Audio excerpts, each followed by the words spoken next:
What is up, guys? Today we're going to be talking about the Pixel 3a XL, and the reason why I wanted to sort of talk about this phone again is because it got a pretty interesting price slash here. So if we go on Amazon, you can see the price has come down to around 158 right now, which I was pretty I was like, wow, that's a pretty good deal. And then you have some that's even, 142 for Verizon and for the refurbished one. So when I picked this phone up, I thought it was pretty good after it got the Android 11 update. It fixed a lot of the performance issues as far as bouncing in and out of applications, scrolling. You pretty much don't have that sort of lag and stutter like you did with that Android 10 version. So that's why I was telling people Android 11 did a really great job on this phone in particular. So still the highlight with this phone is definitely still the camera, which we'll talk about. But one of the things that stands out to me is the design. I think the design still looks pretty solid on this phone, at least from the back. So it's still got a really nice matte plastic finish. It is just a plastic phone, and then you kind of got like a two-tone soft plastic right here.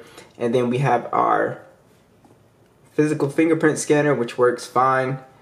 And then we have a really cool orange little power button right here, volume rockers.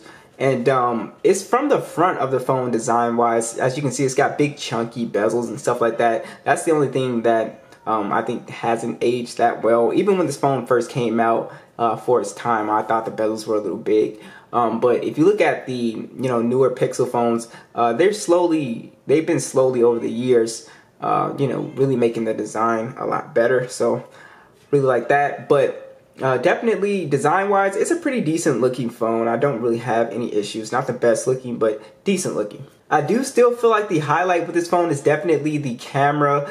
So the camera situation, I guess the only thing that has aged with the camera situation is that it only has one lens, but it is still a very, very good camera, especially at this price point. I don't think you'll find a phone for $150 that is going to take better, stills than this. So you don't have an ultra wide or a macro, but as far as like stills in the selfie, I think that this wins hands down. It takes a very good picture. So it's just a 12.2 megapixel lens. It shoots in 4K video. You also have an 8 megapixel selfie that shoots in 1080p. And as you can see from the pictures just come out very, very good. Very good color.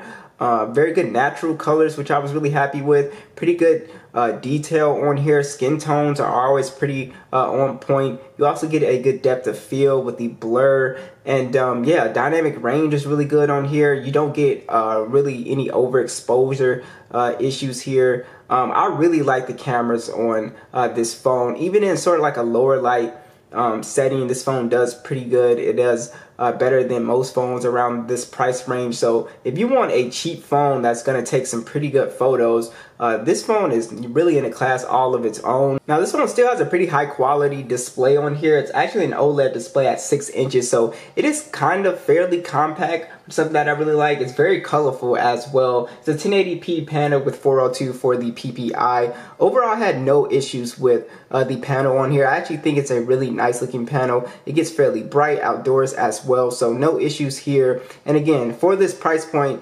most phones you would get like an IPS display. You're getting very nice and vibrant, very dark blacks, and you do have that always on display function on here as well. So I do really like the display on here. I think it's fine. Definitely for this price point. Like I said, most phones are going to be IPS. This is an OLED and it looks really good, very colorful, pretty good viewing angles as well. So overall, I was really happy still with the display on here. I still think it looks pretty solid. So you've got a Snapdragon 670 processor on here, Adreno 615. You do not have any micro SD card support, 64 gigs of internal storage and 4 gigs of RAM, which I think the 64 is a little low for a phone without any SD card support, especially for a phone where you're going to be taking pictures and stuff like that. But as far as gaming performance, it does do a pretty good job at most of the games I've thrown at it. You can play, max FPS on high on here, and it looks pretty good.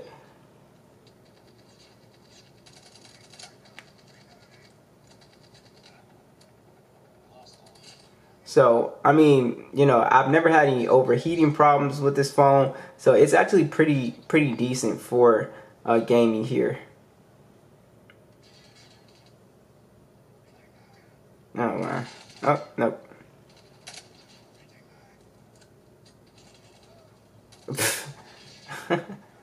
Now this phone actually has stereo speakers and they sound really good. They're very loud, very good quality speakers. So I was really happy with speaker quality on here. I'll show you what they sound like. Max volume.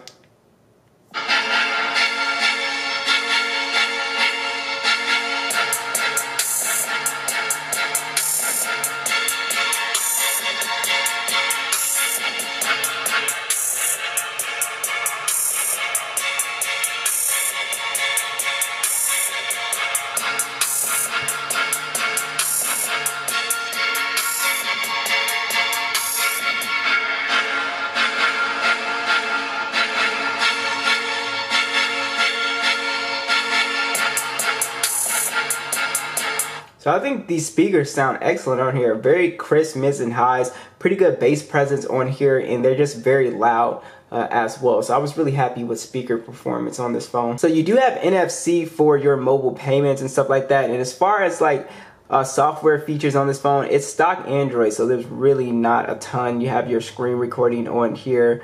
You also have your like your little nightlight thing. Of course, we have your dark mode and stuff on here, but it's very stock Android. So if you're looking for a lot of like customization, stuff like that, not necessarily going to find that on this phone, because the Pixel phones are really, you know, they're really meant to be, you know, very minimal as far as, you know, the design of the UI and stuff like that. But everything does work very fast and fluid. So that is one thing that I've always liked, is how just fast and almost lag free everything is. So that is definitely a bonus there. Alright, so battery life on this phone is actually pretty decent. You have a 3,700 milliamp battery with 18-watt charging. And I've never had an issue with battery life on here. For me, as sort of like a lighter user, you can definitely get through the day with this phone. I would say this phone could do at least 6 to 7 hours of screen on time, depending on how you use it, which I think is pretty decent for most people. So I think battery life overall is something that you shouldn't really have to worry about unless you're a more hardcore user and you're doing a lot of gaming and stuff like that. Then this phone will most definitely need a charge here. But I think battery life overall is pretty fine on this phone. So what do you guys think of the Pixel 3 XL? Do you guys think it's worth the $150 now? Also, one thing, you know, to think about is that, you know, when Android 12 comes out, this phone will be one of the first phones to get it, which is pretty cool. So you do get updates pretty fast if you know, somebody that wants the latest version of Android, or just a stock experience of Android, honestly. So yeah, so I think the highlights with this phone: great cameras, great speaker. I think the Android 11 update fixed a lot of just the lag problems with this phone. And yeah, so what do you guys think? Be sure to let me know, and I'll catch you guys in the next one.